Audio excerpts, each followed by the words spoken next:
Sí, yo creo que estamos jugando bien a rachas. Entonces yo creo que, por ejemplo, hoy creo que hemos hecho una primera parte muy buena. Hemos sido mejores que hemos tenido muchas más ocasiones que ellos. Y la segunda, sí es verdad que a pasar de 2-1, bueno, nos hemos equivocado. Teníamos que haber tenido más la pelota, tener más tranquilidad, tener más posesión y nos hemos precipitado. Entonces lo que hacíamos era despejar y regalársela otra vez y ellos nos atacaban.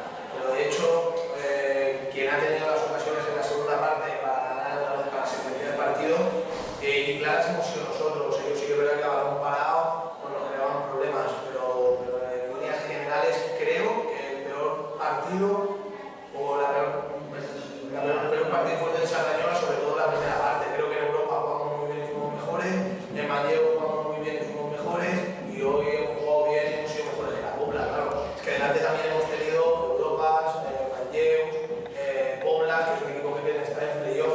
Entonces son partidos difíciles y son partidos que tenemos que ser conscientes que nos van a costar ganar, que no vamos a ganar solo por ser Cornellá, que aquí viene la Pobla, los chavales muy jóvenes y tienen muy buen equipo y que te planta cara. Es normal, y que en Manlleu pasa lo mismo. Lo único que no me ha gustado de estos 4 partidos que tenemos es la primera parte del Sardañola. Por lo demás, bien, contento, el equipo tiene mucha actitud, el equipo sigue creciendo y bien, tampoco somos el Barça. ¿Cuándo se podrá ver ya en plena forma en Quipayes?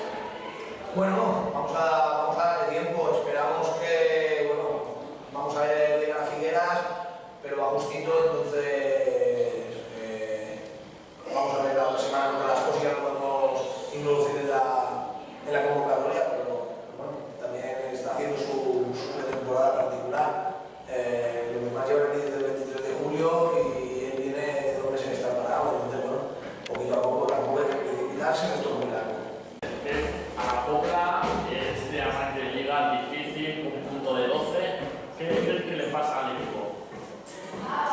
Es verdad que el inicio no es el que esperábamos. Ahora estamos teniendo problemas a la puerta, como se ha visto incluso en anteriores, nos ha costado hacer goles.